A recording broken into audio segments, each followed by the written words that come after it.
is definitely an important project that definitely informed my work here today. So I'm asking everyone if they can to turn their cameras on at first. I know it's painful, but it'll mean a lot. And then try to keep your camera on as long as possible. Hello, Ruben. Nice to see you moving. I've just known you as an online, like primarily online. Colin, thanks for turning on the camera.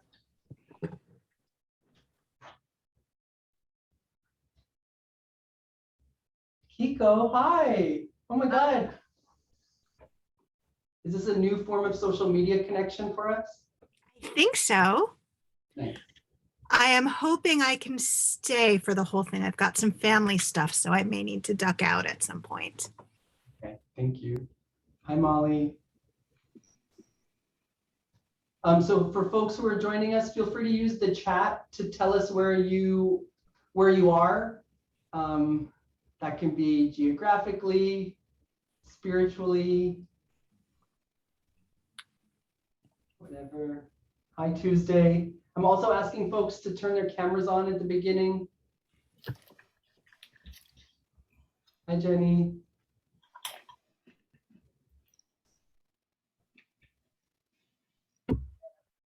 Is that better?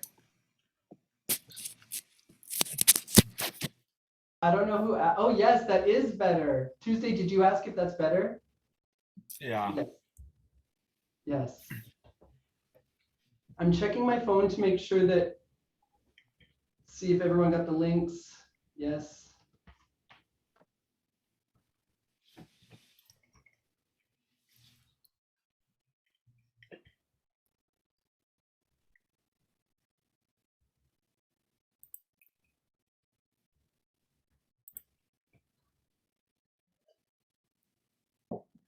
Thank you, Alexa, for recording.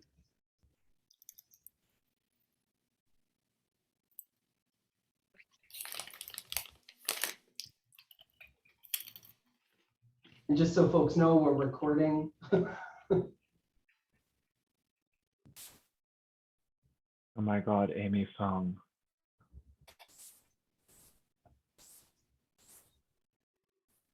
So we're going to start in a few minutes.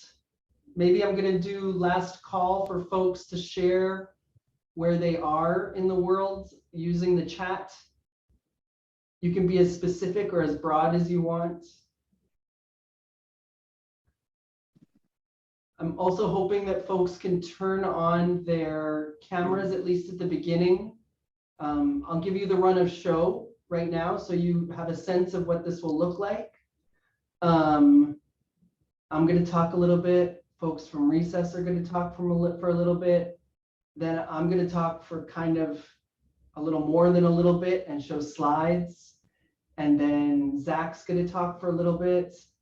And then we're going to break off into breakout groups so you all can talk for a little bit and talk about the amazing projects that you're doing. And then we'll come together as a group and feel how that is. I don't drive this back here. Yeah, that's what I'm saying. What is that week?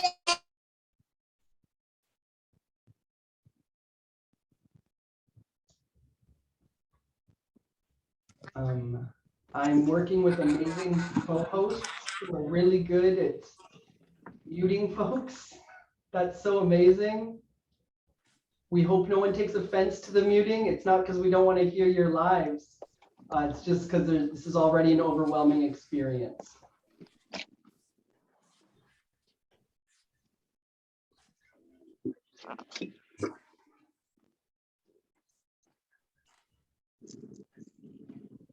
The folks are still streaming in, so I'm not going to quite start yet.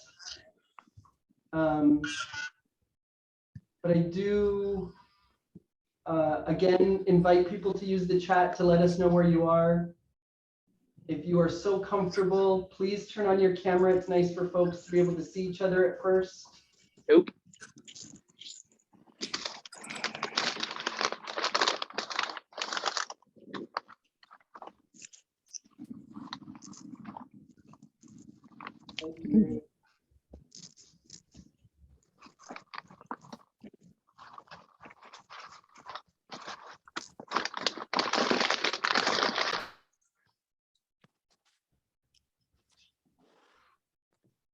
So I'm gonna start so that we have lots of time for everything. My name is Ted Kerr. You might think that I'm zooming in from a space station, but I'm not. I'm in a new school faculty room that has a decent computer. Sound is not great. I'm sorry about that. So I'm projecting. The new school is on Lenape land, that is stolen land. And as you know, this is an event about archives and ethics. And so it's important that I mention that we're on Lenape land. It's also important to say that, you know, New York is part of an empire and that empires don't come to be without stolen labor as well. So I'm on stolen land and I'm in a building and in a culture and I've benefited from stolen labor. So just putting that out there as well. Our archival work starts there, I think. Before we hear from Recess, I am going to invite us to just have a moment of silence. We are in the middle of many epidemics, and a lot of what I'm going to be talking about today is going to include people who have died. And so I invite us to have a minute of silence for ourselves, for people who have died, for people who are suffering, for people who are thriving, and just to acknowledge and also to reset. You can also use that minute of silence for yourself. So starting now.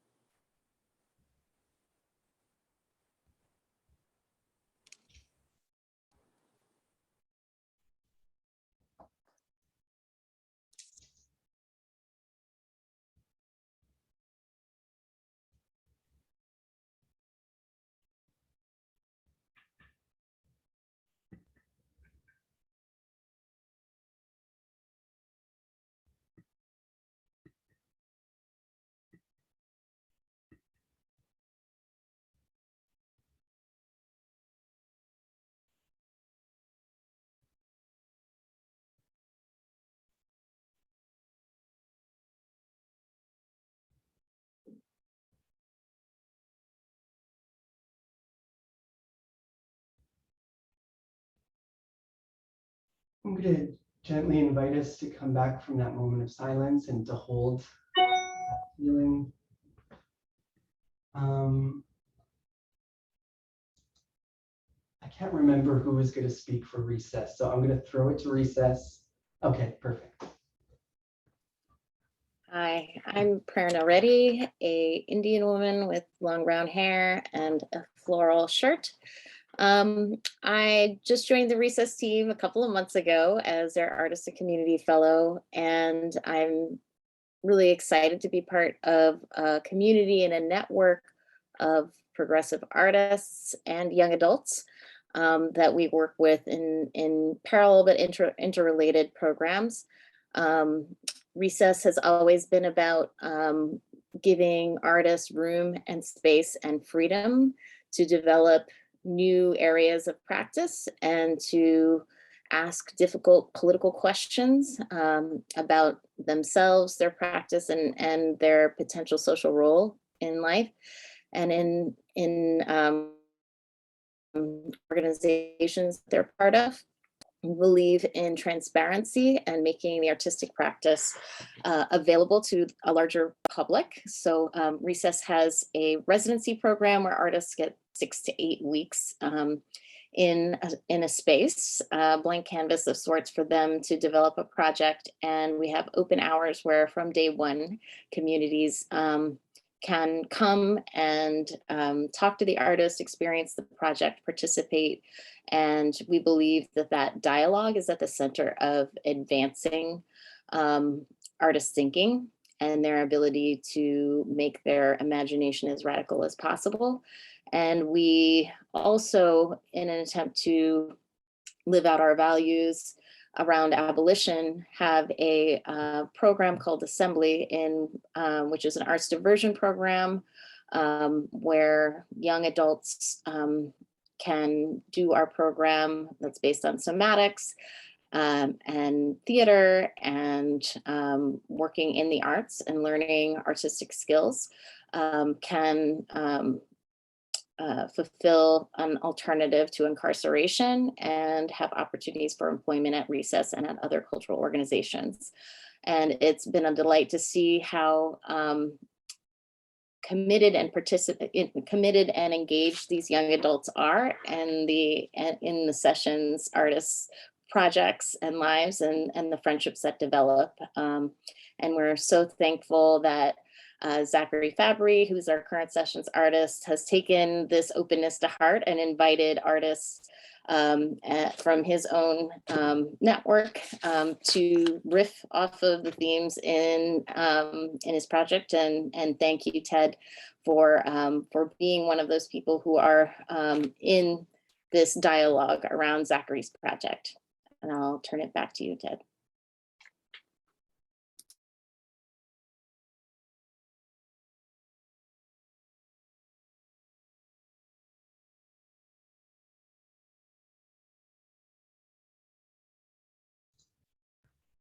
Hi, thank you so much for that. I'm just going to jump into my presentation, and that'll be followed by Zach, and then we'll be able to do breakout groups. So I just want to say thank you to Recess for being a part of this, and specifically to Zach. It means a lot to be invited into this community.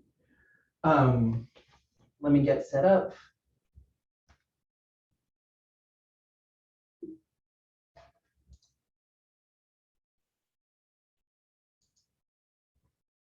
Okay, so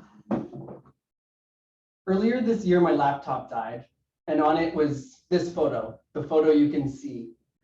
The only version I can find of this photo is now on my website. It's a title card I use for the images section.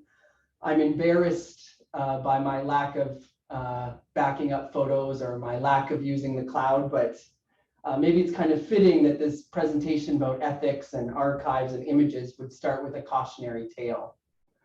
Underneath the words, you see a photograph I took using a point and shoot disposable camera. It's from a summer afternoon in 2014. You see Sir Rodney Sir's copy of Conditions, a poetry book by Essex Hemphill, with program notes stuffed into the pages, laying on a visual aids tote bag on an East Village sidewalk near where Peter Hujar and David Warnerovich used to live. Essex Hemphill is a poet who lived from 1957 to 1995. The cover photo of Conditions was taken by Sharon Farmer, who was appointed by President Bill Clinton as the first Black woman to be hired as the White House photographer and the first Black person and first female to be the director of White House photography. Both Hemphill and Farmer are key players in the late 20th century DC Black queer art scene. Hemphill's book Conditions went out of print a long time ago, but of course, Sir, the great culture catcher of art life, Black life, queer life, and life marked by HIV, had a copy. And of course, he kept it in a tote bag from Visual AIDS, an organization he's long been involved with, an organization that's been producing art and culture about HIV with people living with and impacted by the virus since 1988. I'm still getting used to how to do this. The reason Sir, me, and many others were out in the East Village that 2014 summer afternoon was for a tribute walk, an event organized by art historian Alex Fiallo, who worked at Visual Aids at the time. Inspired by the film Last Address by Ira Sachs, Alex organizes these local tours where folks stop at the last known address of people who lived with HIV and talk about their contributions to the world. At each stop, an illustrated portrait and a flower is left in remembrance.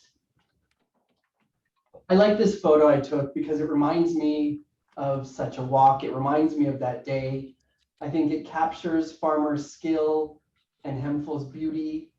And I like this photo because of the history embedded in the image, the layers and lineage of people impacted and living with HIV captured in a single frame. I have this theory that culture about AIDS should mirror the phenomenon of the epidemic. It should be assemblage-like in form. bring together bodies, stories, timelines, and intimacies. And the impact should be apparent on the surface, but also more engaging the further you dig, feel, and make connections. I get an assemblage vibe from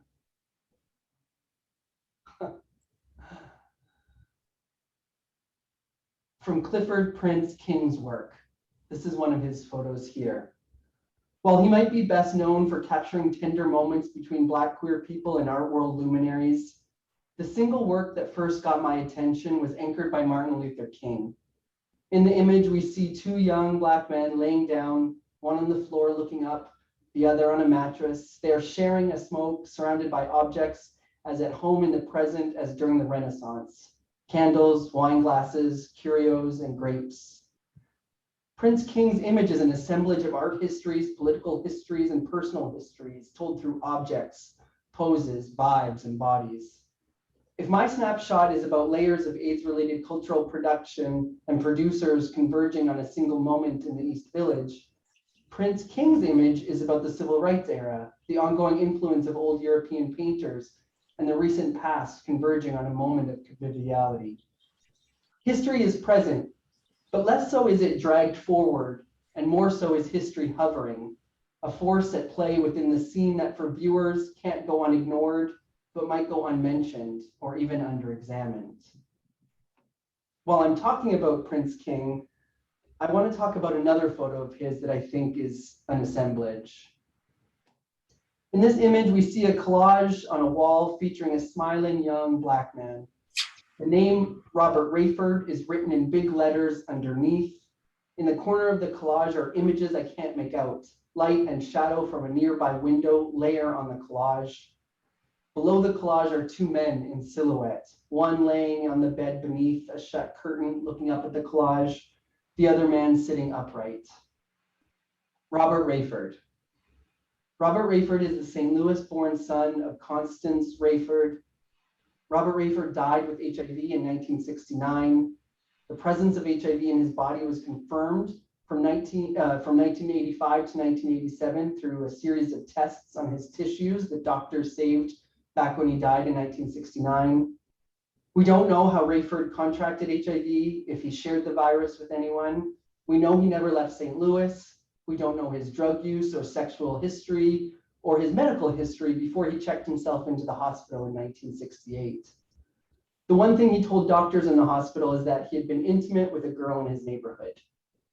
The only image documentation that exists of Rayford are clinical photos of him after death.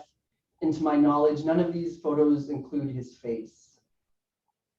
In 1969, his death was published in a one-line obituary in St. Louis. 18 years later, when his HIV status was uncovered, news of his death was published across the US. TV reporter Max Robinson, who would later die with HIV, went to St. Louis and did a brief interview with his mother, Constance, and his brother, George.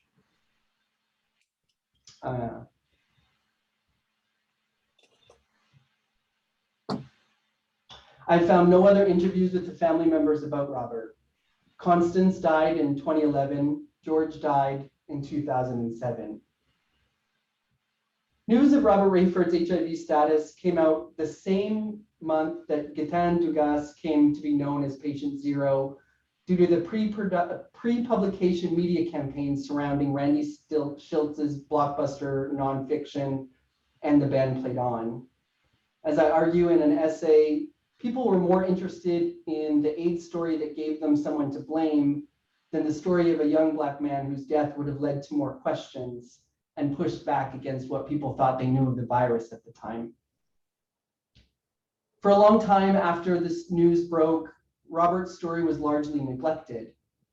When I first went to St. Louis to start my research, I thought I would be met with a bunch of people and resources that were hiding in plain sight, that knew about Robert Rayford, that knew about his early history. But if such people and resources exist, they're still hiding. One of the few people alive who ever spoke with Robert is a doctor who's working on her own project about Rayford and is not interested in sharing at this time. In 2007, St. Louis Magazine revisited Rayford's story, sharing the information that the tissues that had been saved were destroyed in Hurricane Katrina. Within this information landscape, I started to do my own work, looking first to confirm his life, his death, and his HIV status versus medical journals, public records, and newspaper reports. Since then, I've been unsuccessful in finding a face photo of him, information about where he went to school, and in finding any information about him, his life, and who he was as a person. In lieu of that information, I've been invested in figuring out the context of his life. And as I do that work, I've come to learn that content is as important as process. From the start, I was reaching out to people in St. Louis who I thought would be interested in Rayford's life. The first summer in St. Louis, I worked with 2 city writers to organize an event called Wish You Were Here. It was the summer after Mike Brown was murdered in Ferguson. He died only 8 miles from where Robert lived in St. Louis. That same summer, a young man who went to university nearby named Michael Johnson was in jail due to HIV criminalization laws. At this event, Wish You Were Here, we wrote letters to Robert and Michael and Michael. We sent the letters to Michael Johnson in jail, and then we offered Robert Rayford and Michael Brown the letters in prayer. Over the years, I've continued to go back to St. Louis, do research, and exchange information about Robert's life and death with anybody who was interested. This has resulted in many wonderful things, including Impact AIDS, an exhibition created by the Griot Museum of Black History, in which founder Lois Conley committed to including Rayford's story in the city's narrative about HIV.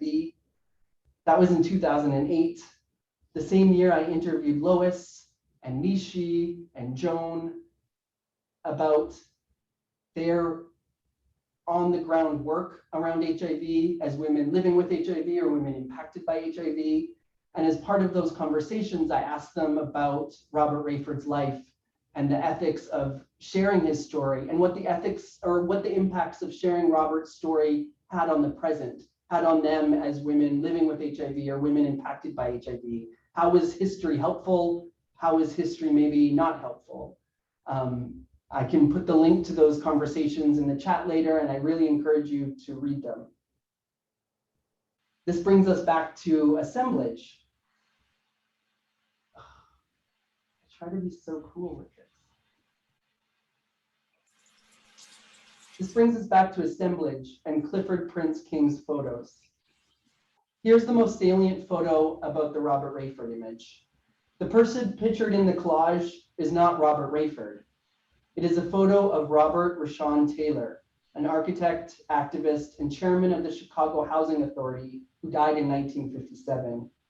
His father was the first Black graduate of the Massachusetts Institute of Technology, and his granddaughter is Valerie Jarrett, who was a senior advisor to President Barack Obama. I think the idea that this person was Robert Rayford can be traced back to some blogs on the internet, but also a 2018 op-ed published online and in print by HIV Plus magazine and The Advocate entitled "The Whitewashing History of HIV. A Black teen died of AIDS in 1969. This op-ed begins with Rayford's story to highlight the need for diversity within the AIDS response. Me and maybe other people reached out to the publications and let them know that the error they made. The image on the website was changed, but it was too late for the print edition. I recently wrote about this error in an essay inspired by frustration. Last summer, an academic journal published an article by 2 leaders within the gay men's health movement in which they used Rayford as an example of a Black gay person living with HIV. I took issue with this assertion because we actually don't know Robert's sexuality. There's no record of how he identified or really anything more about his life than what I've already shared with you. And we might never know these intimate details about him. And this not knowing, I think, is a valuable kind of information that I want to hold and respect. This brings me back to Clifford Prince King's artwork in the photo that you're looking at. I actually don't care that it's quote unquote wrong, that the wrong person is pictured. I think of this image more as an assemblage than a fact. It is a place where the image is a place where the past, present, and the future collide. where identities, ideas, conceptions, and feelings intermingle to make a vibe, or dare I say it, an archive, an assemblage of intimacies, AIDS, history, Black queer life, privacy, and an archive of transmission, of stories, history, love, gossip, sex, and HIV. I see this assemblage approach as an example of doing right by the dead.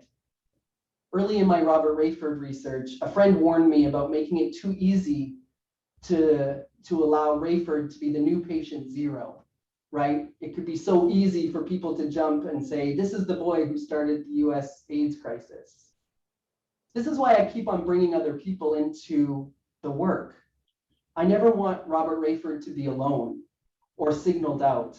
I try to do right by him by making sure he has company among the dead and the living. I feel like Clifford's image does the same thing. I think of it as a generous misdirection in which Clifford's quote unquote error becomes the placeholder of HIV before 1981, really rich with questions and unknowns. It stands in for everything we don't know still. I think this gives Robert some breathing room, allowing him to continue to hide in plain sight, hopefully feeling cared for and not forgotten. So that's my presentation. I want to show this picture as my last image. This is the graveyard where Robert Rayford's body is and where Robert Rayford's grandparents are. If you live in St. Louis, this is by the airport, and you know that it is a very neglected and uncared for cemetery that's largely populated by Black people, and that there's a fight to save this cemetery. I find it upsetting and sad and frustrating that this is the state that anybody would live in or be dead in. And of course, my heart is tugged because this is Robert Rayford's physical resting place. So that's me. I'm gonna stop sharing, literally and figuratively, and I'm gonna throw the whatever to Zach.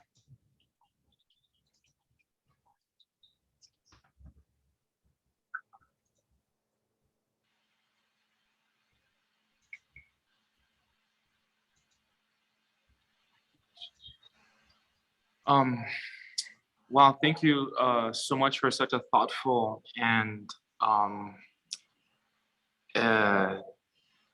yeah, I think thoughtful, but also provoking presentation. I'm glad that this event is recorded, so I think I'm gonna want to hear that and also maybe like read the transcript of that.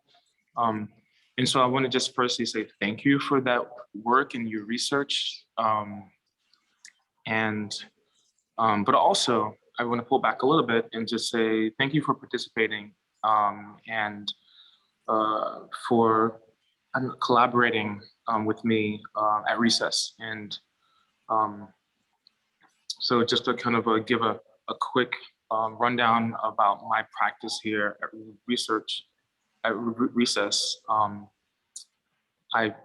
having conversations with my Black friends and family, and the work that I'm doing, these conversations celebrate the living moments of our lives. And those conversations are recorded on reel-to-reel audio tape. That audio tape is not disclosed to the public, but rather archived on a frame and becomes a moment in time that is like a sealed record, or maybe even an archive. And so I invited Ted to come and respond to my project in any way that he felt was appropriate according to his research and his practice. And so, you know, I wanted to expand the discussion beyond my project's concerns and wanted people who I have some type of like conversation or relationship with to then look through and kind of poke at and even expound on elements and themes like that I've been working with. And so I met Ted in 2016 at Smack Mellon, and at the earliest inception of this project that I'm working on now. And so it was for me a great and organic kind of invitation, because we had a studio visit at Macmillan and we talked through the kind of spaces in my project. And so it makes sense because Ted's voice has been kind of tethered in my work in this project in particular. And so, yeah, it just made sense to kind of reach out and invite him to kind of present and respond. And so I love how you're using assemblage to talk about how we are mapping different bits of information and how content is put together, especially how you talk about this idea of respecting the not knowing of information. I love that line. And I think it has an impact on me because so much of the project that I'm working on now has to do with this refusal to share information, and what does it mean to hold on to content, especially culturally specific content. Yeah, and I think that there's so much information about Robert Rayford that I did not know about, did not even know that he existed. Number one, that he was a person that ever lived. And through your presentation is interesting because I'm learning a lot about his life, but more so learning how, like, the many roles that he played in this kind of longer history and the present as we are thinking through the content that's kind of like spun around him. And then also how do we carry this information, this content forward into the future? So these are some interesting kind of talking points that I would love to kind of talk through further. So again, thank you so much. Yeah, I'm gonna hand it back to Ted, and then we can go forward. Thank you so much. Thank you so much, Zachary. I'm gonna keep you on spotlight. Just oh no, I can't get you on spotlight. There you go. Free in the spotlight. Thank you so much for that. I really encourage people to go to the Recess website so they can see and read more about Zach's work. And if you're in New York, you have a week left to go to Recess and actually be in the presence of the objects and the vibes, which I think are really important. Yeah, see what's behind Zachary? Anyway. What we're gonna do now is we're gonna break off into breakout groups. There's 4 groups. What I really invite you to do in these groups is brief introduction of yourself. Don't worry, it'll be facilitated, but just so you can kind of prepare yourself. Do a brief introduction of yourself, and then that's one round. The second round is talk about projects that you might be involved in that involve people who have died or involve, caring about the dead.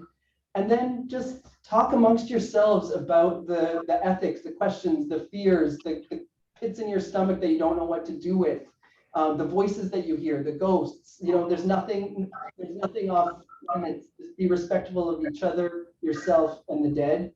And that'll be for 20 minutes. And then we'll come back and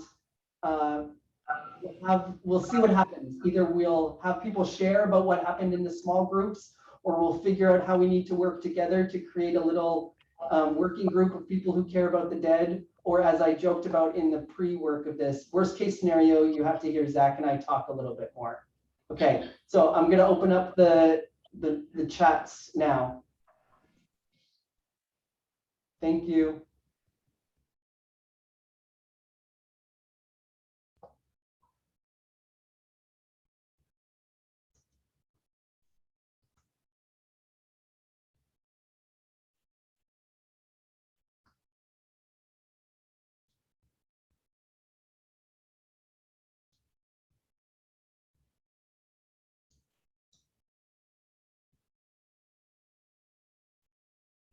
Hello, Amy and Aviva.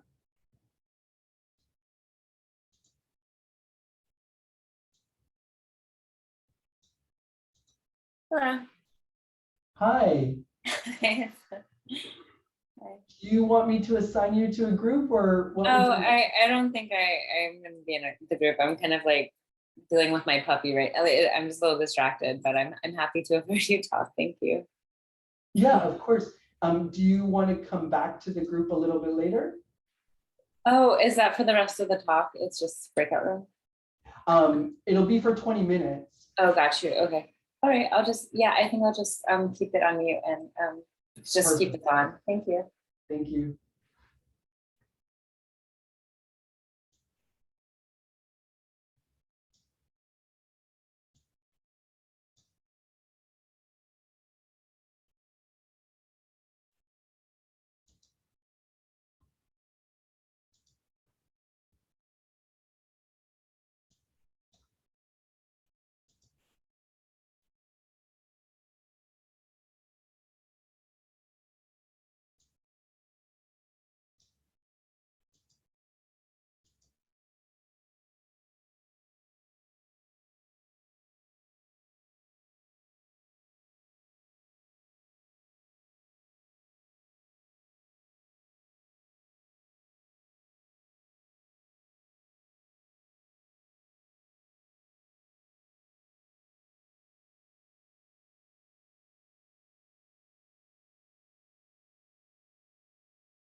Hey, Tuesday. Ted, will you put me back in a room? Yes. Do you remember who you were with? I was in room 4. Oh, 4 is empty. Oh, Can I put you in a new room? Can I put you in room 1? yeah. Hi, nice to see you. All right.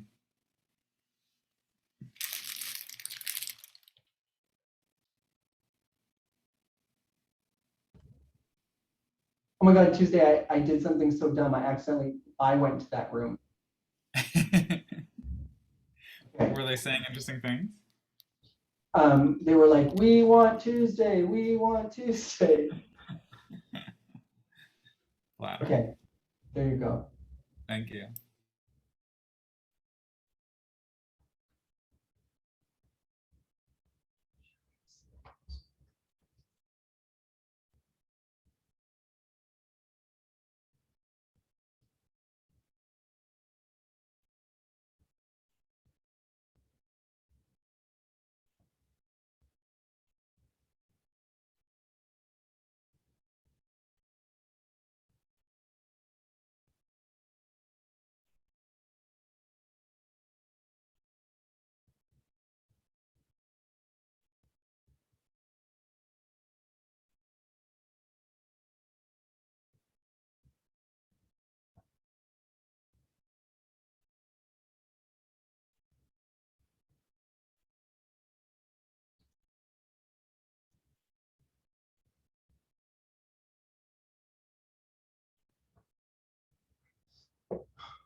Hi. Hi, we were having a time. I'm sorry I didn't let you know our status or. Oh my gosh, that's just a sign that you're having a good time. Yes. Okay, I'm closing the other groups.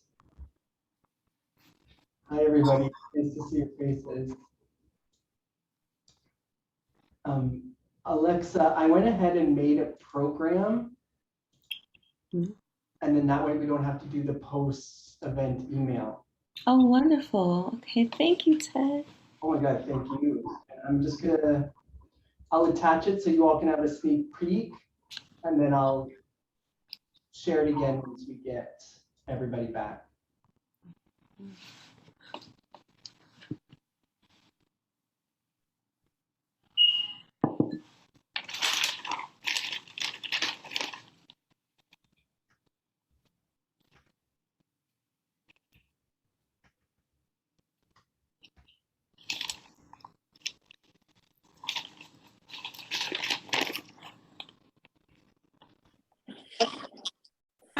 Hi, everybody.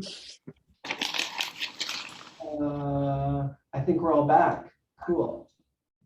Oh, we're still coming back slowly but surely. I was like, that didn't feel like 4 minutes, Ted. Did it feel like more or less? Less. But Oh, you're right, 11 seconds now. I'm sorry. no, it's okay. Is it okay if I give one person who wanted to speak an opportunity to speak if they're comfortable speaking in front of everyone? Yes. Okay.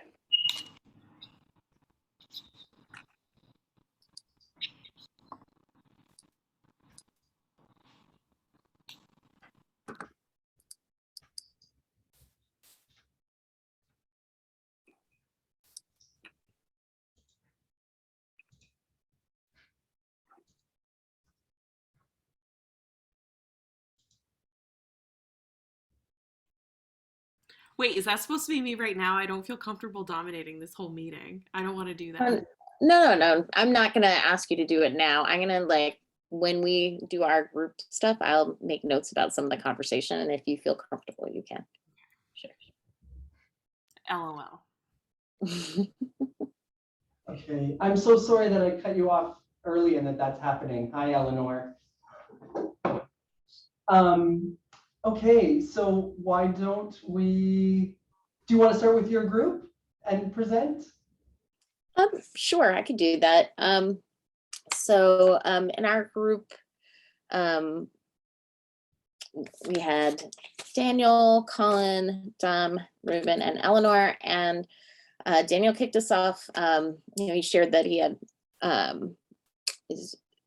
worked for many years at Magnum Photos, so kind of worked in this archive, and that the biggest thing that he noticed about this, kind of very large archive of post-World War II America was what was missing.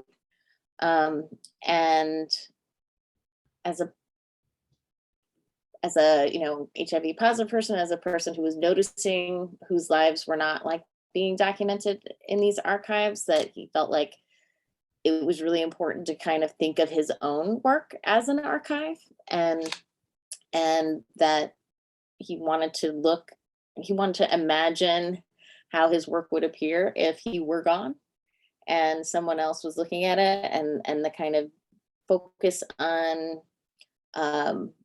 putting so many details and things that he wished he had, when he was looking at archives, he wished he could follow that trail or those breadcrumbs that he would put in his own notes. And also, I think many people were talking about the importance of their own personal archive, their own capturing of moments of intimacy and vulnerability as really important aspects to the work, to not have an authoritative voice, but to be really upfront about their process of discovery, their own personal experiences, their own networks, and their own histories as being really point, so that when they worked with other folks, that vulnerability stayed part of the process, and it didn't feel like I'm doing this research project about someone else, or I'm doing an interview with someone else and this stands as truth, but that it is always in dialogue with a much more personal archive and a more like sense of intimacy and vulnerability that they're putting out about themselves in their own work. So does anyone else want to like share more? If I'm missing things, I'll invite other folks from my group to add. Did I do an okay job summarizing? Thanks, Daniel, for the thumbs up. I can't see everyone all at once, but and then Eleanor, we ran out of time, but I know Eleanor has a project you know want to share with the whole group. I think it's fun. I feel inappropriate dominating the meeting. I'd rather hear from other groups. It's okay. Okay, I'm sorry about that. Let's hear from, who wants to go next? Which group wants to go next? I'll go last, Fresh. I took notes a little differently, more so on the larger themes that we all kind of spoke on. But it would be great if you all want to talk about your specific work that brought you to this space. But in my group, we had Alejandra, Bella, Becca, and Tuesday, who I think had to leave us. But it was a really serendipitous discussion. We all kind of had thoughts around and lingering questions around projects that are both in process and ones that have passed. And I think a big theme that reemerged was the idea of like the difference between finding inspiration in a figure and feeling as though we're utilizing them to be a voice for us, and thinking about what it means to keep the dead company and how to do that in a way that honors both our connection that we feel to them, but the real lived connection of their loved ones and their family members and their friends. A little more specifically, we were thinking about too, like the ideas of anniversary and timelines that don't come from the natural relationship itself, but this shared collective idea of the person. We talked about kind of fudging details and the ethics of that, and what happens when we want to make sure that somebody is remembered as their best, not their worst, and what comes about when the archive has holes and they don't have their whole lived body of work and expression to defend them. And if you're creating something that really is representing them in this singular way, is there a different responsibility to truth in that type of engagement?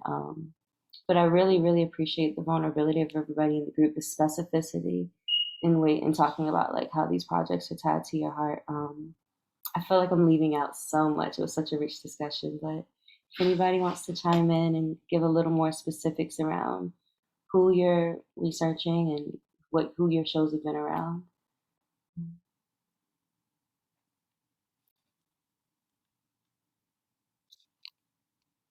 And maybe I summed it up. Maybe I did it. Thank you again, everybody in that breakout group. That was beautiful. Thank you. I'll pass it back to you, Ted, or to Zach. I think we throw it to Zach. So, well, thank you. I'll take that. And so, yeah, we had a great discussion, and we kind of, I think, talked about a lot of different ideas, and I think each person brought their own perspective. But if someone wants to kind of do like a recap or report back, I'd appreciate that. Sure. Yeah. We had a really lovely conversation. It was me, Jamie, Catherine, Keiko, Zach, Molly, Lynn, and Noam. And we talked about a lot of different things. I think the main kind of questions that we asked one another and didn't necessarily try to answer was about how to deal with the accumulation of things, of personal photographs, things that are of your people or your family or your people. And what is our obligation to the people, and how do we understand it through these things, and what should be shared and what can't be shared. We talked about secrets and how to honor secrets that have come, that have been made, or promises that have been made in different times than the times that we find ourselves in now. And how do we hold secrets for the dead, but also, I think, sort of understand that if we're in the present, we have a different obligation to both ourselves and the secret. Keiko talked about what it felt like to have to come to grips with breaching a confidence of a secret that was from 30 years ago, and how much has changed since then, and what it means to be the living in that and to hold that, but also to be able to talk about it. Then we also had a conversation that revolved around, like, do we actually need to do anything? And I think that that's a really important point that maybe we could talk about. Like, when I heard Zach describing his work, like, what does it mean to record a conversation where you're actually not to listen to it? It's the recording is like capsuled in something, and that's the action. That's the only doing things. It's not the content of the conversation. It's the fact that the conversation happened. And then we had several witches in our brew, and one of the things that really came out there was a different way of approaching what it means to feel obliged, or a sort of requirement to share, and that there are ways of letting the dead tell us what things they want shared, that I thought was really powerful to hear, and to just really think about these dilemmas of what the people in the present, who may or may not have personal connections to the dead that we know, may have never met the dead that we're writing about or thinking about or trying to hear, and how do we deal with what would be their present conditions if they were alive, meaning, like, what is our obligation to their families or their people. So it was a really beautiful conversation about how to honor people who you may have loved, but also how to honor people who you love because you've met them through an archive and you feel an obligation to them, not an obligation, a connection to them. I don't know, that was a vague version of what we talked about, but I think it hopefully did the trick.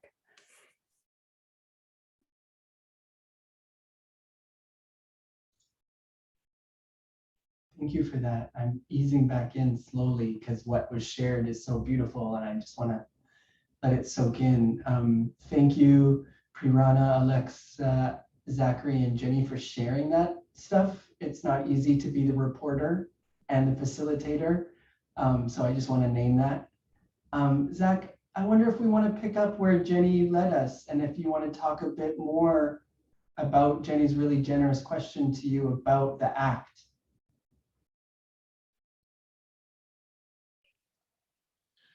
Yeah, no, that's a great kind of a way back in. And for me, this act and this kind of engagement is the most important part of my project. It's basically I'm building a system, a formalized system of sociality, or just how do I create a format to just be intimate with people. And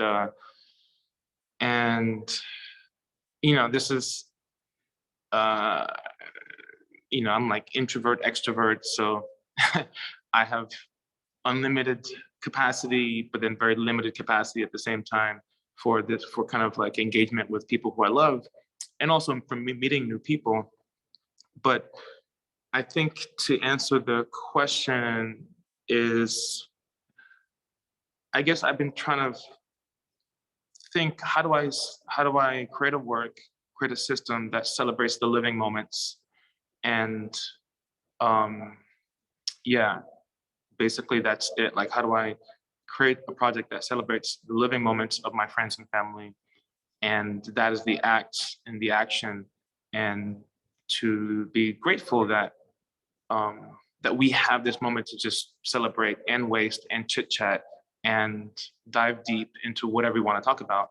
And so I think for me, it's getting at the essence of something that's so very simple, is just simple interaction with two people who are alive in that moment. And that's really the essence of this project that I was trying to get after. Everything else is interesting as well, but it's like, how do I set up parameters for this moment, a moment, and recording it on audio tape became a way to then give it a little weight and to also complicate ideas around sharing and privacy and cultural content potentially. But I think the essence for me is acknowledging the fact that like the present doesn't exist, but then how do we kind of honor moments in which we're alive and we engage in the present. So I'll leave it there.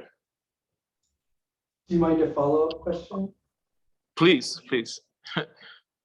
So I'm going to be flat-footed and just explain how I understand the project, and correct me if I'm wrong, and then I'll ask my follow-up question. So one of the aspects of your session is you have a conversation or you interview somebody, and that is recorded on tape, which is a physical material thing. And then this is where I'm not sure. You use that material to do something. And I'm assuming that you use that to make the frames. And then, so one could argue that the conversation, the recording, the archive of the conversation is then a frame so it's its own material object that can frame something else. Is that correct? Yes, in essence, yeah. And do you transcribe it, or does it live in just the reel-to-reel? It only lives in the reel-to-reel audio tape, and there's no digital copy, there's no transcription on paper. And so it's really a moment between the two people, myself and the person. And it continues to live in our memory, and on tape. Sure. Yeah, I just think that's so bold and amazing. And if I'm going to be honest, confronting, right? Like, so much work is about like what's lost or what never got recorded. And here you're bringing together two amazing people, one of those people being you, and having this moment. And then it is again kind of hiding in plain sight, right? It is this physical object. And for me, this is an ethical question. Like, what are the ethics of doing that? And when I'm erring on the side of excitement, I think I think about what we owe each other, and I don't like that idea. And like, what do we owe the future? What do we owe the past? And I get really confronted by that. And so in your project, I see a generosity and a refusal. And maybe in your small group, you talked a little bit about refusal, but could you share more? Like, do you see refusal as like an act of freedom, an act of anti-tyranny? Like, how do you conceptualize refusal? Yeah, no, that's a great question. And it's a central part of the work is, and I think I like that you use the word freedom. It's like freedom the freedom to refuse. And I think the older that I get, the more I understand that I have the agency to say no. But then what does that look like in terms of content and cultural content that is oftentimes monetized and commodified? So the idea of refusal is, I guess I'm curious about creating questions around the almost expectation of share culture, and how that's a beautiful thing and that's ideal. But then I'm curious about value systems around the fact of not sharing or withholding, or not necessarily withholding, but maybe even just holding content. And what does it mean to hold content that might be loaded or just might be personal and very intimate. And I think I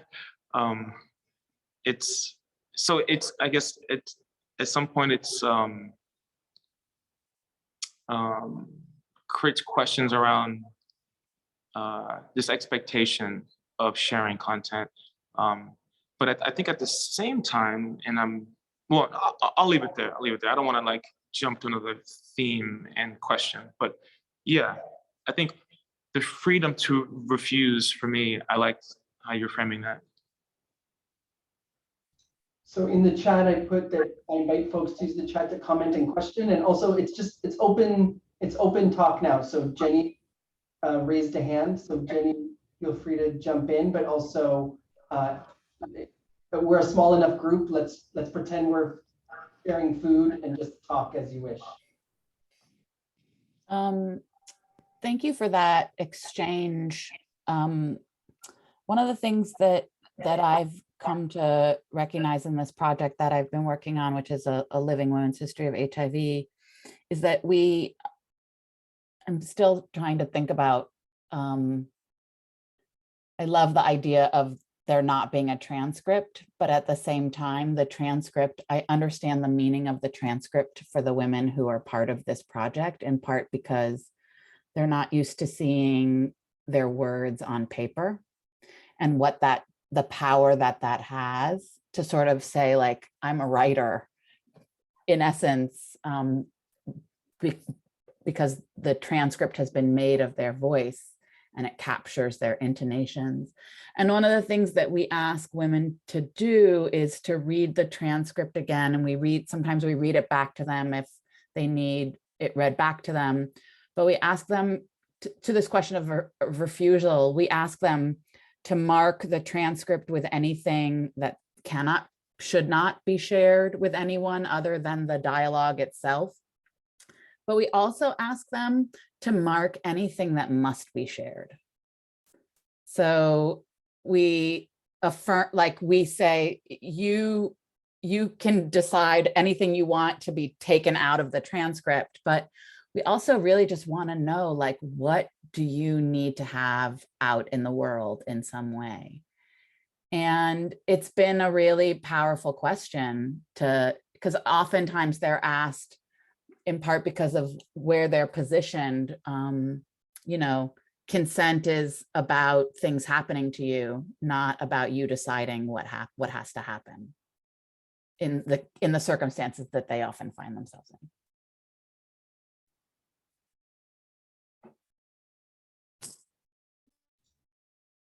Folks in the chat have put some really, to use my food analogy, more meaty, tasty things. Molly, let's maybe start with you first, if you feel comfortable giving voice to what you shared in the chat. Yeah, I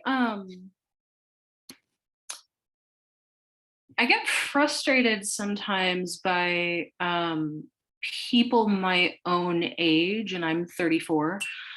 So my contemporaries and younger in queer communities specifically lamenting that, oh, I wish I had queer elders. There are no queer elders. And that's demonstrably not true. And what that raises for me is just because you don't have access to someone or a group of people doesn't mean that they're not here.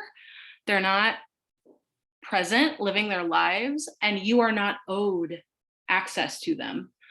And I think that that can be kind of blown out beyond just queer communities. I mean, it's important that we live for ourselves and do what we need to do in the present. And what maybe happens to be left behind, great, that's beautiful. But sometimes I feel really frustrated. And I think this goes to what Zachary was saying about share culture. It's like we have this expectation that there's supposed to be something for us and for our consumption. And I just don't think that's fair. And I think that's unreasonable to expect from anybody. And so, Ted, I'm thinking about what you're saying about Robert Rayford and embracing what we don't know. And to do that, we have to very intentionally choose to not participate or at least disrupt share culture. And I think that makes us like itchy. I think that makes us like that doesn't feel comfy because we want more. We want to understand our past and our lineages. But sometimes, you know, we have to take what's maybe available to us, but we also have to reinvent and live for ourselves, just as our predecessors did.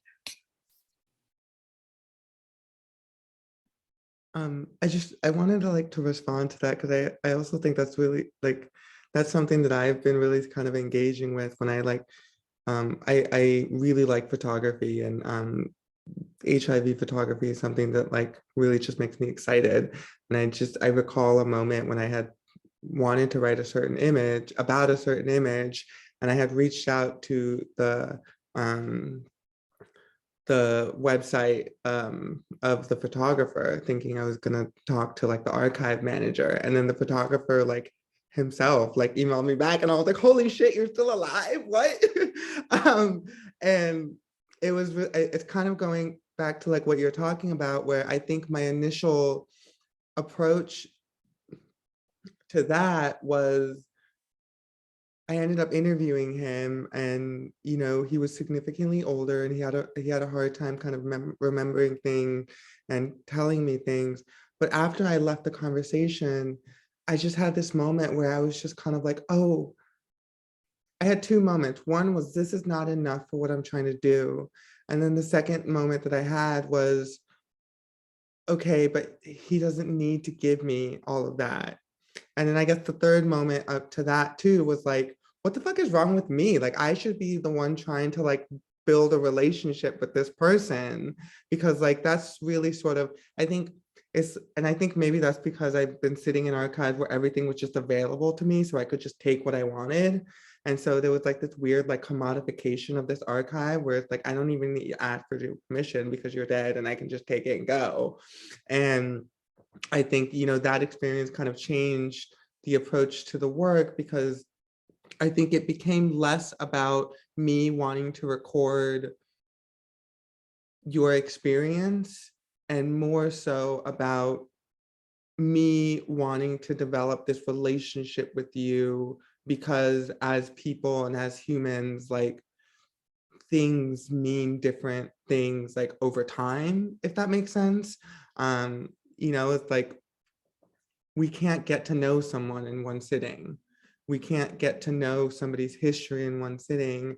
And we also don't deserve it, especially if we don't know them and we're meeting them for the first time. So I have been really thinking about this aspect of the relationship, especially with this what you kind of started us off with, this fact that we have so many queer elders. They're there, and they don't owe us anything. But also there's this other thing too, where it's well, of course, how would you feel if someone only came to you for this one specific thing, as opposed to being really interested in you as a person and this growth and this development, to either get that person to a singular thought, or to also think about how that thought might be changed especially with this like kind of, I think at least like with when I think about and I write about HIV, like I think one of the things I really am interested in is this sort of intergenerational conversation. Because it's like I'm never gonna experience what it's like to kind of live through a plague. I mean, those words are weird right now, but I meant that one, that specific plague, that specific epidemic. But yeah, it's just like that's something that I'm very interested in, and I do think it is true to what you're saying, that like this aspect of like there are queer elders, and it is a twofold thing of like they don't deserve anything. They don't deserve.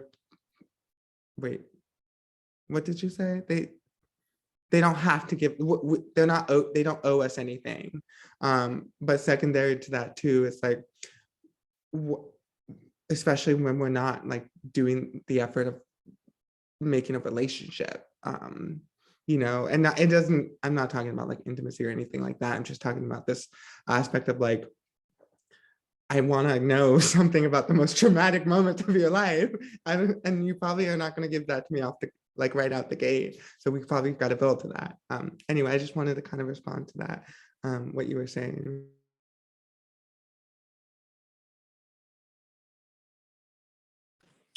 I just wanted to say hi and say that something that you mentioned, Ted, that in your first presentation sharing about how the letters in this project you were describing were prayed back to the dead people who they referred to.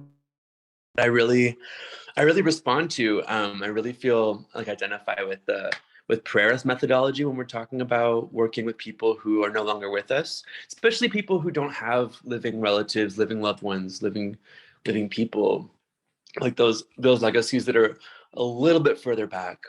And I think those numinous tools, those spiritual technologies that we have or don't have, but a lot of us do have, are particularly not well suited for the academy, which I think is really, I love to hear that there are people who are praying those things towards those specific people and giving those spirits agency. And I think in my practice, I'm a pagan prison chaplain. So a lot of the things that I do are specifically that. They're spiritual technologies, not just archival research.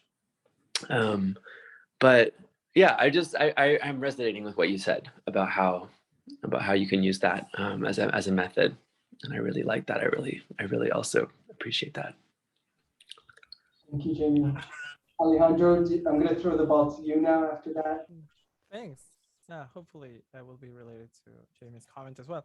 I was thinking that, or I just wrote a note, right, about how my brain I find my brain right now fascinated, or when Zach was speaking actually, and then it lingered on, fascinated with my assumption, or my brain's assumption, that the document or the record must go into the public realm, right? So I was fascinated by that resistance of my brain, that something that is recorded is meant to go there, and that kind of refusal is very powerful to how my brain reacted.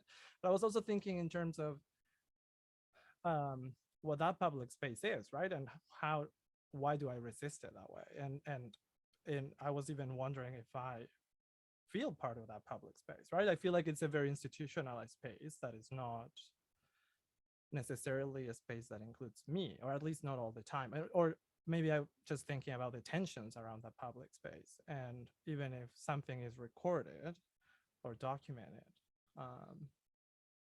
why does it feel so alien to me or my brain that it stays within the private? And even what does it mean to stay private, and to whom? And then for me, I guess, in relation to what I've been thinking about is, what is that? And even in relation to what Molly was saying, right? Okay, living for ourselves. And so that, you know, there's a dimension of that definitely has to do with our individualities and our sense of privacy.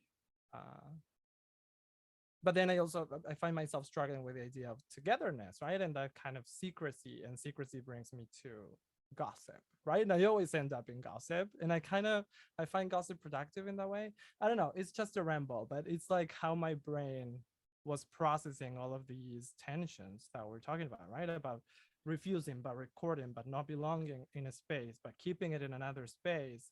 And at the same time, all of that being extremely productive. Yeah, and I guess I'm really interested in, and I'm not good at this topic, but when I think about the public and the private, I always end up thinking of representation. And representation is very complicated, especially aesthetically. And I kind of intuitively feel that that's what we're talking about, or the underlying tone is about that. It's about how are we projecting ourselves into the private? How are we projecting ourselves into the public? And what are the responsibilities of imagining ourselves in those spaces, and what the limits are, because that's also very blurry. I hope that made sense, and that was somehow a response to the things that were said. As I was like taking notes about all of this too, like I just couldn't help but also think about like resonating. Yes, some things should say private. Like we don't need to. We're not like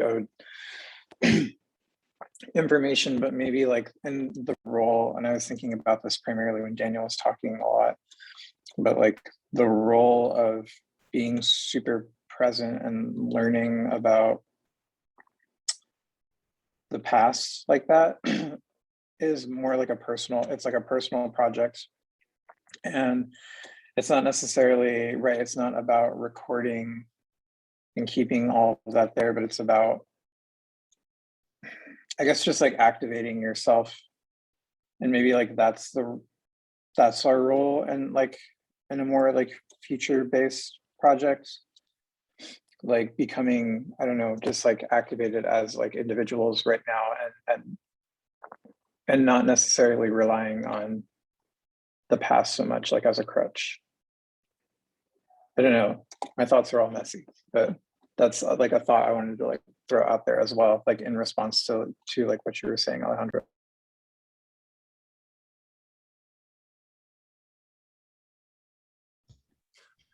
I wonder if I could ask a question regarding the ethics of archives and all of what we've been talking about. I think, we've been kind of really speaking about this from a place of thinking about people that we care about, or thinking about people who have gone through difficult moments that,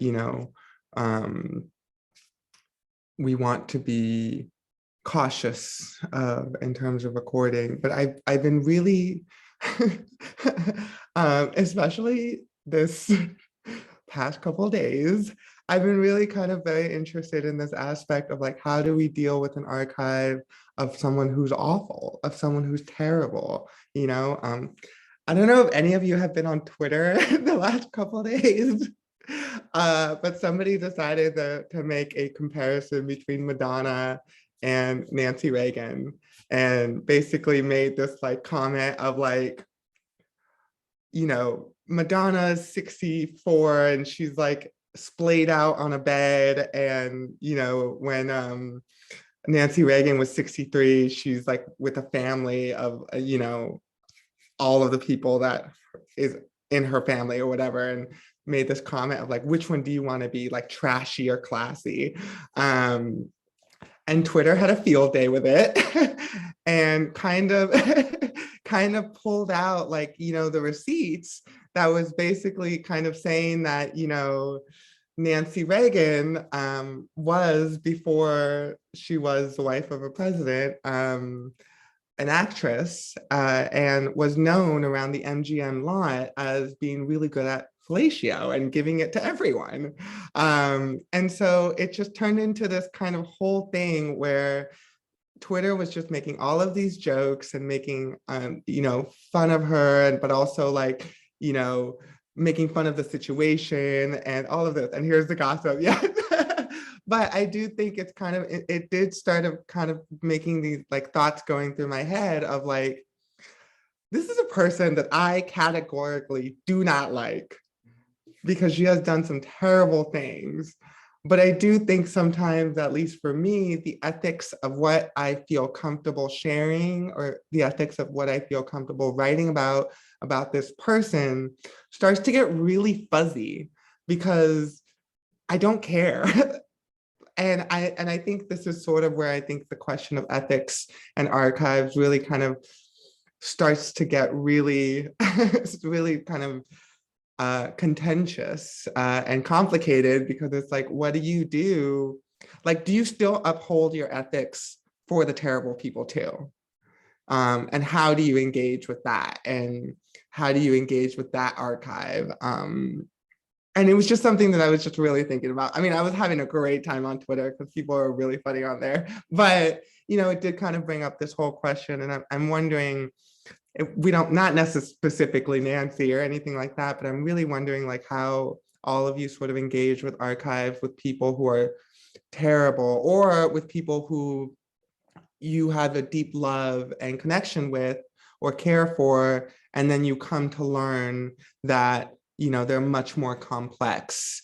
And how do you deal with telling that story? And I think this does come up, this has been a question recently a lot, especially, you know, among journalists, because of this, I don't remember specifically what happened, but there was a specific journalist who decided to cut out a part of an interview that indicted somebody because they wanted to protect their legacy. And I think, you know, I'm very curious, like how you all contend with a difficult archive, or to contend with an archive where you discover someone's a lot more complicated than, you know, they may be.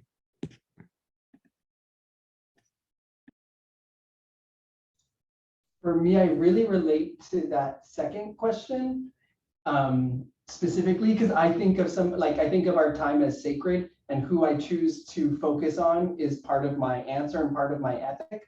But to the second question, yeah, what do you do when you find that someone's more real than you can handle? I would recommend the book, Why Fish Don't Exist, The Story of Lost Love and the Hidden Order of Life by Lulu Miller. She discovers that her subject is a eugenicist, which is a kind of hard thing to deal with. And so I would recommend that. I just got a great, beautiful suggestion from Prerana. Prerana, am I saying your name right? I'm sorry. It's Prerana. Prerana gave me a great prompt saying it's a time check. And so while we're finishing up in the last 20 minutes, feel free to put links to your projects in the chat, please. And then the two things I would say about Daniel's really great question is, yeah, what do you do when you discover someone's more complicated? And what do you do when that person is close to you? I know that there's people who shared out a little bit that like, they're doing projects on their family members or people that they were intimate with, or they're, you know, so I just want to make space for that too. And Eleanor and Keiko, I'm thinking specifically of you two if you want to share, but you also don't have to.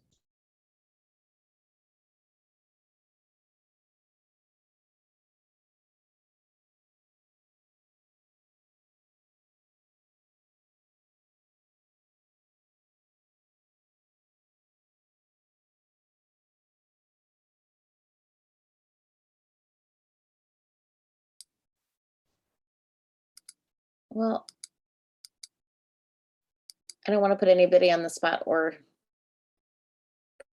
preempt anyone, but I also wanted to let you know that our next session artist at Recess is Rowan Renee, and they did a project in the Marking Time exhibit, which had to do with some of the archival documents around their father's conviction for sexual crimes against the minor. And I think what was interesting was, you know, kind of the art being a way of processing that complexity. And their father was older and had passed away, so there was not this access of being able to speak to the father. And also there was, I think, unlocking of some of historic violence that was done to the artist, you know, by their father in this. And was interesting was this kind of putting out in public the desire to see that complication and the desire to do more research to understand what it might be like to be a person who was queer in that age, and to investigate the kind of lavender laws and the ways that queer folks, especially in the education community, were targeted, and outed at that time, and kind of, what it meant, potentially to imagine their father, not to forgive them, but to kind of re-engage like the full context around which people, their father had to deal with their sexuality and what it meant to be out or not out, and what it meant to find objects, from the dead person's archive who happened to be their father, including images, photographs of men, etc., that they didn't know. And it was very interesting in the sense of like being able to actually incorporate and mix like elements of like much more public archives with personal archives, and being able to take, to kind of create a context, even if one doesn't know the exact context.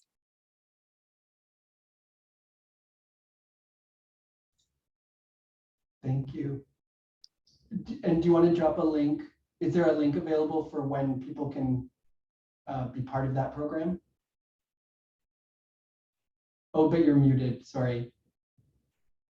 I was going to say, Alexa, I don't think we've made the project page yet, but I can share, they have a show up at Smackmelon right now. So I can share that link. Perfect. I also put in the chat, people are really using the chat, so please pay attention if you want. And I put in the chat a program for tonight that includes some blurbs, but then some links.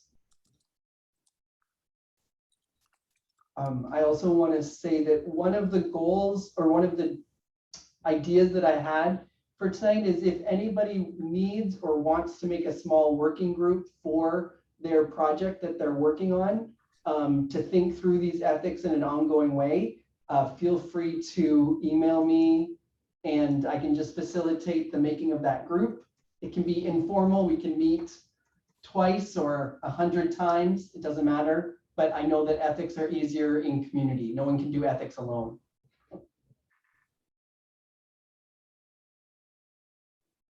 And as we're winding down, Zach, I want to throw the ball back to you. And is there anything that was said today that's going to go into your last session, your last week in the session, and anything that you want to share?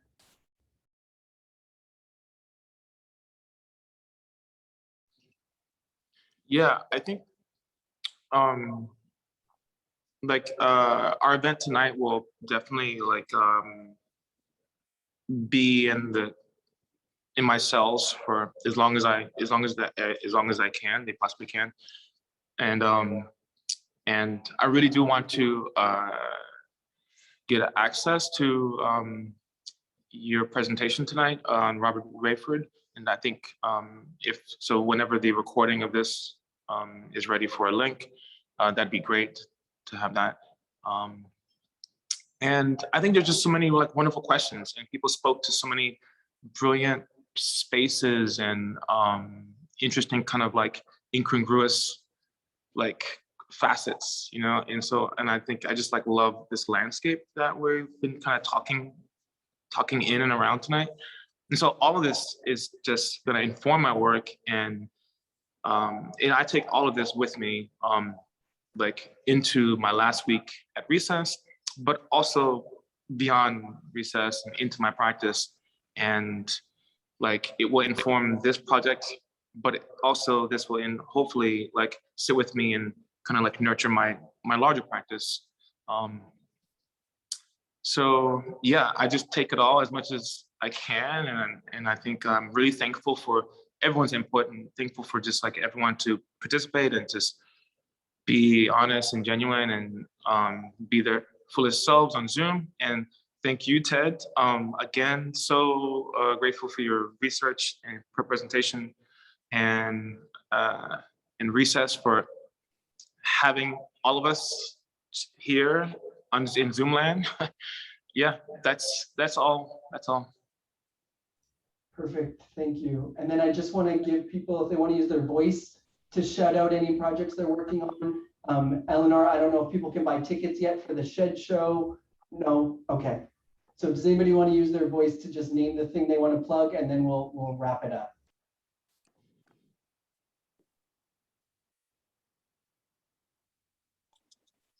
Okay, so thank you so much for everyone for being here.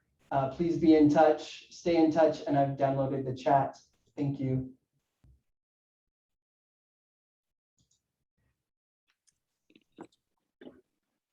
Thanks, Ted. I'll be reaching out to you about a visit to my class. Yes, please. Yeah.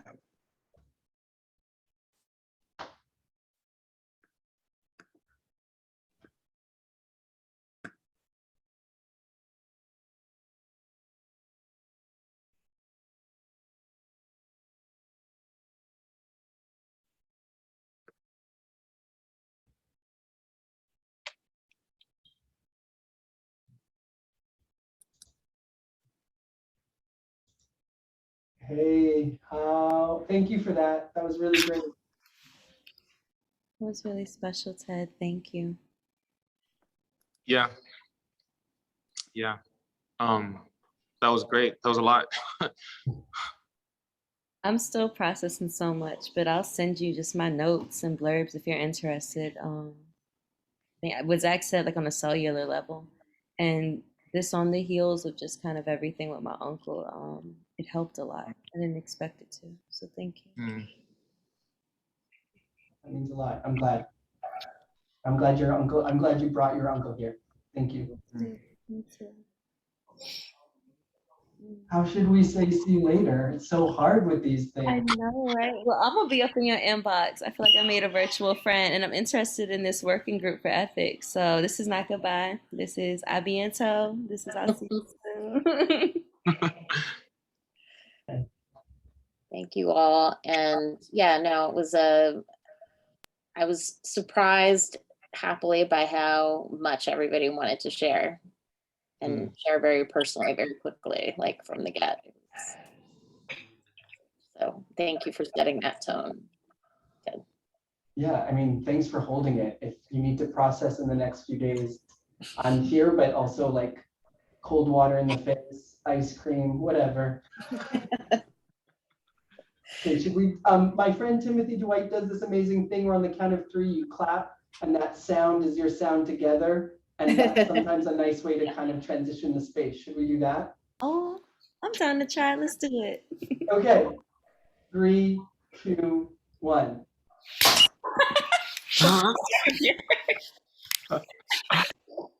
Impossible. Your ears. Good night, y'all. Night. Yep. Good night. See y'all soon.